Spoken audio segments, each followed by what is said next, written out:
Are you having a hard time figuring out what to get Dad for Father's Day? You should check out Row 1 Brand's Vintage Pictorum Gallery. They have America's best sports art. With over 7,200 historic sports prints, you're assured to find something unique for Dad this Father's Day. Instead of a boring old tie, get him a historic baseball photo taken by Henry High Sandom at the historic Polo Grounds Stadium in New York City during the 1894 Temple Cup. Or, if he's an NFL buff, check out the 1963 vintage NFL poster. These are so good looking that you'll be amazed how they turn out. Shop now at sportshistorynetwork.com/row1 and save 15% off your order. The first recorded labor strike is believed to have been way back in 1152 BC in Egypt.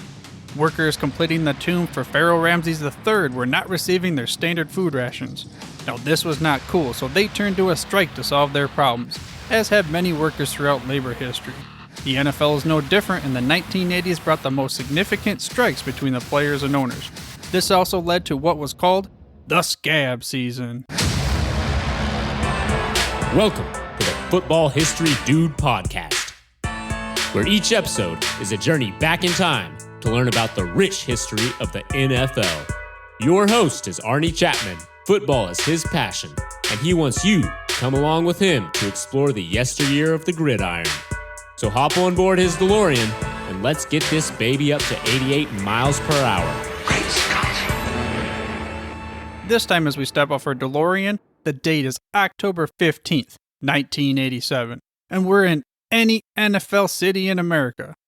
You see, this is when the NFLPA called off their strike. It was one of the most publicized in history. And was this a culmination of a comedy of errors?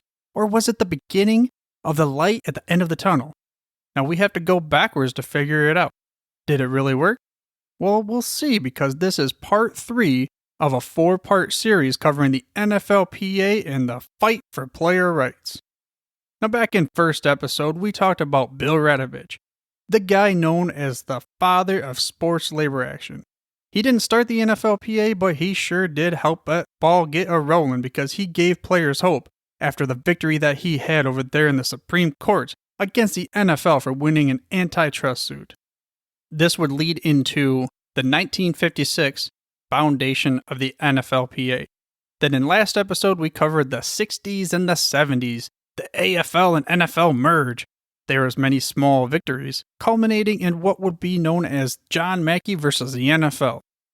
Now this victory was another pivotal moment for the NFLPA and the players, because it led to what ended up being the 1977 CBA.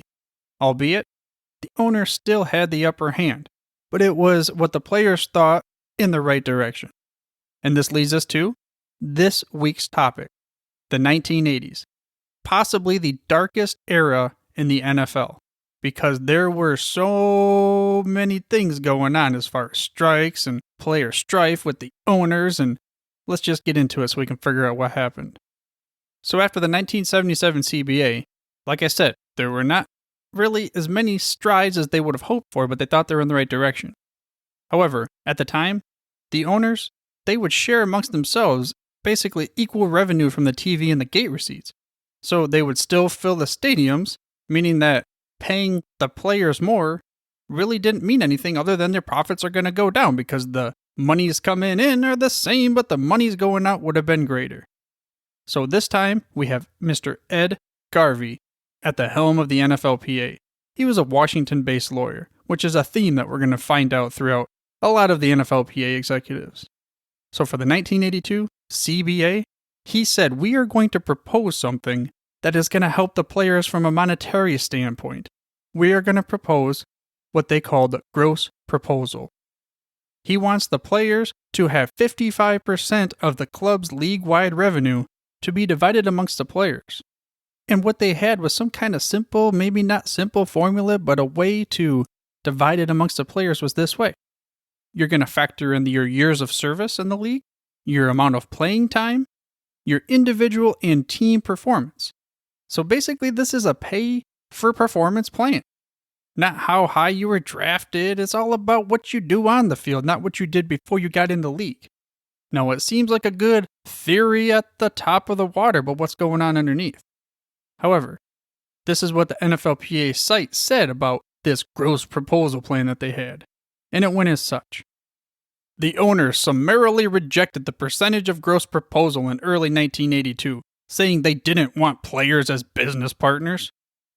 So, one of the arguments was that the USFL was starting in 1983.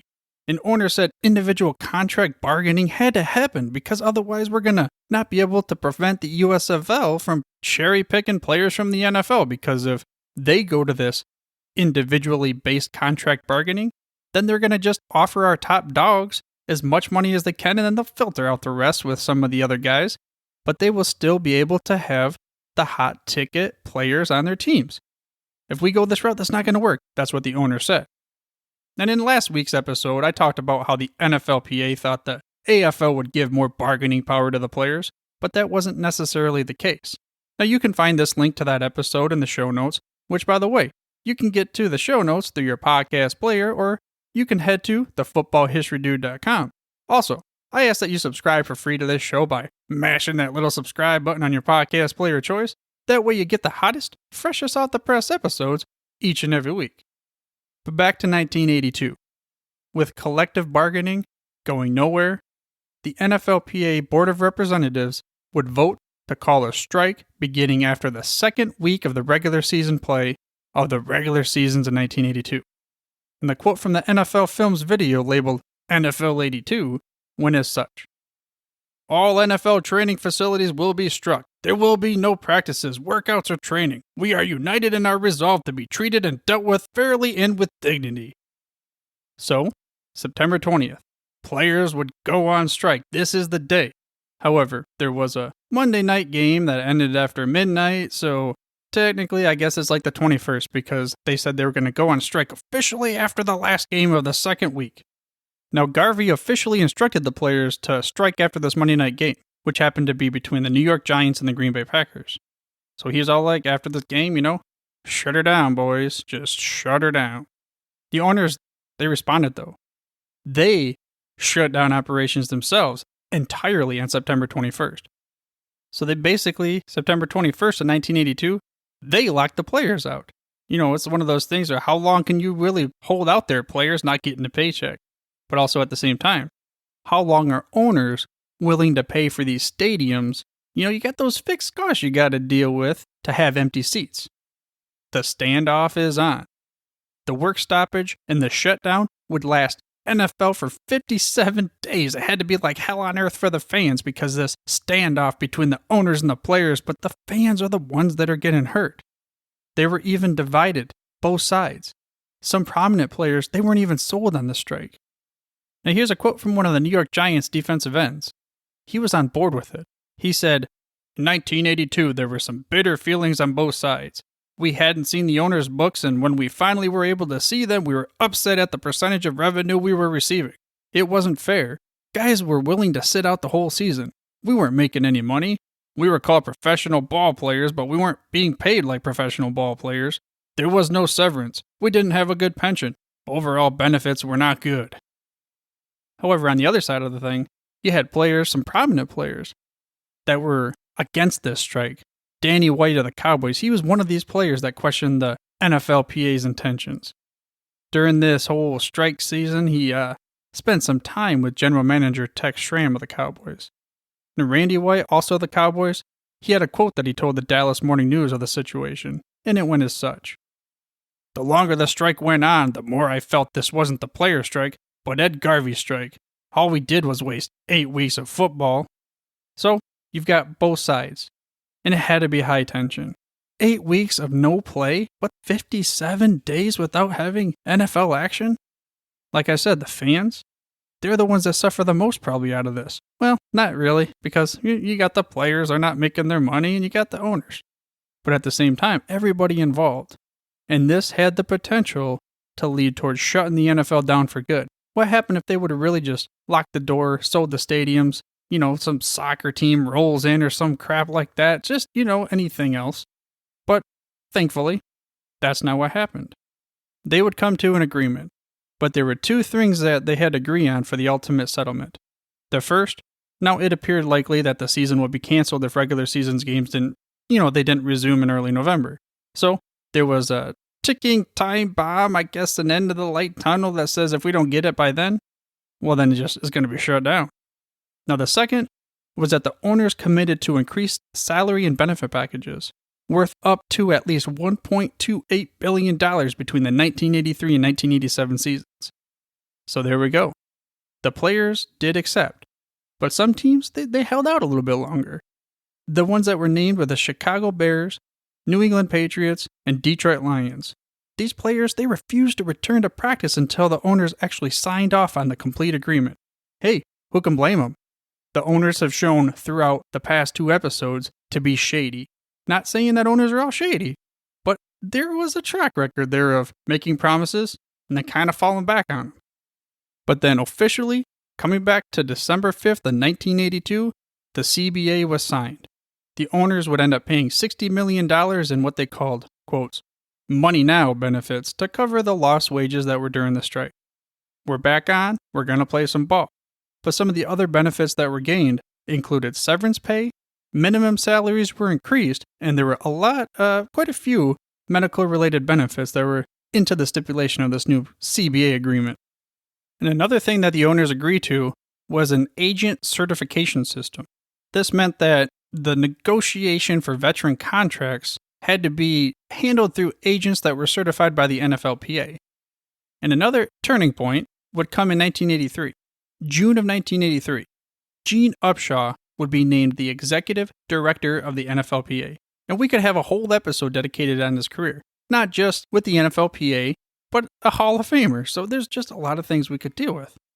But possibly his greatest contribution overall to the game came during the 80s, where Lewis Sharp, former NFLPA executive committee member, had a quote about Gene Upshaw. And he said that he was the one person responsible for securing the unfettered freedom of NFL players. I mean, that's a pretty tall order. That's a pretty bold, big statement. I'm sure he wasn't the only person, the one person, but there was a huge leadership movement when he took over as the executive director in June of 1983, because he wasn't going to back down. His goal when he took over the NFLPA was to put it back in the hands of the players. Remember Randy White saying that it was Ed Garvey's strike and not the player strike? Well, you know what? Gene Upshaw, he wanted to make it the player strike. He would help them work on free agency as being their number one bargaining goal before the CBA expired in 1987. But how did he know that free agency was their biggest goal or their greatest need or what they wanted the most? Well, in 1986, Gene surveyed the entire league to see what the players really cared about the most. Like I said, the players were going to run this one. It wasn't going to be a bunch of lawyers. It was going to be the players. And with Gene Upshaw as their leader, I say it was no surprise that free agency was number one. I mean, they've been dealing with this for a long time. Safety, of course, is important, but at the time, they're thinking about that cheddar. I mean, for instance, there was only one player that got an offer during the entire tenure of the 1982 CBA, even though there were over 500 that would have been eligible. Considered, free agents, but were they really free? There's no freedom, there's prices to pay. No freedom, no football. That was their mantra, that was their motto. So then another event happened in 1986. The USFL, they went out of business. Takes another bargaining chip off the table, now we're back to a monopoly. Take a look, the bargaining begins. Owners reject the idea of free agency proposal. Again, the owners are like, if you don't like it, you get out of here. So in the spring of 1987, once again, the players voted to authorize a strike. Now this is the season that many people think of when they talk about the strikes of the 80s. This is the season that comes up, the Scab season. And the reason for that is because unlike 1982, when the owners locked the players out, well, this time, they were going to keep playing games. They were going to have replacement players. Again, the Scab season, the season of the replacements. But why did they do this? Well, one reason was because in 1982, the networks, the TV networks that is, they prepaid the NFL. The owners had to pay some money back, but this time, the TV networks, they didn't prepay the NFL. So if they wanted anything to happen, well, they're going to have to put some kind of game on the show, on the TV, on the tube, so they can get some of that money coming in. I mean, money, that makes people do some crazy things, especially these billionaire guys who they've been used to having all this money all the time. So it kind of reminded me of the movie The Replacements. There was a bunch of different jokes going around about the Scabs, and there's a lot of heated rivalries and all sorts of things as far as, the Scab players versus the real NFL players. And one of my favorite lines to lighten up the mood was there was a sumo wrestler for the main team. And he was sitting there before the game. He was eating all these hard-boiled eggs, and coach goes over to him. I think it was Gene Hackman. He's all like, "What are you doing, son?" He's all like, "Gotta bulk up, coach." Then he would proceed to go ahead and throw up on the field, and they'd have to have that goofy little huddle thing. It was just a crazy littleness, but getting back to the players. It wasn't just Scab players that played, because about 15% of the veterans actually crossed the picket lines. And there were some bigger names that crossed the picket lines too, and it was a tough ride because just like most strikes end up getting, it ended up getting very scary for both sides. In fact, the NFLPA, they realized that the owners were willing to do anything, and they would even put an inferior brand of football on the field with these Scab players just to keep the revenue coming in for the league. And although this strike didn't last as long as the 1982 strike, it was very highly publicized. It got a lot of national attention. And I'm thinking about it. Do you remember the strike, 1982, 1987? Do you have a personal story about something, how it crushed your dreams, or you were crazy about something particular with the players or the owners and you're on their side, or whatever it is? I'd like to know how it affected you personally. Or maybe you even watched the games and you thought it was kind of cool seeing these players that, previously were out of the league and got a chance to play again. And if you want to share your Scab season moment or the 1982 strike, head over to myfootballmoment.com and we'll go ahead and put that in an upcoming show. But then, of course, we all know the strike ended. The NFLPA called off the strike. They would send the players back to work. October 15th, 1987. This is a huge turning point for the whole system here because the NFLPA, they give up on this whole strike business. They're like, you know what? Fine, taking them to the courts again. So this same very day, they filed a lawsuit, antitrust suit against the NFL in federal courts in Minnesota. They would challenge the owner's plan of continuing this first right refusal compensation system and other restrictions on players. So again, we're back at the courts. I mean, when will it end? Will it ever going to get to the end of the tunnel for the players and the owners and actually get to a true agreement and not deal with this back and forth business? Well, the lawsuit was named Powell versus NFL, after NFLPA President Marvin Powell. And then Judge David Doty in Minnesota, we talked about this cat in a few episodes, he would rule in the favor of the players in January of 1988. November 1st, 1989, however, the 8th Circuit Court of Appeals reversed Doty's previous ruling for players. And from the NFLPA site, this is the reason. The 8th Circuit Court ruled that so long as a union represented players, they had no rights under antitrust laws to sue owners. The court said the players had to choose between being a union and using their right to strike under labor laws or relinquishing their union rights and pursuing their antitrust rights as individuals in court. So there you have it. They have a decision to make. This is near the end of the 80s. The owners felt like the players would just give it up because they're not going to give up the NFLPA. They felt that they won. But, again, we have a twist because 2 days later, the NFLPA Executive Committee voted to abandon the NFLPA status as a collective bargaining agent. The players ratified the decision in team meetings thereafter. So, there you go. The story continues. And with that being said, the NFLPA gave the players a fighting chance for so many years.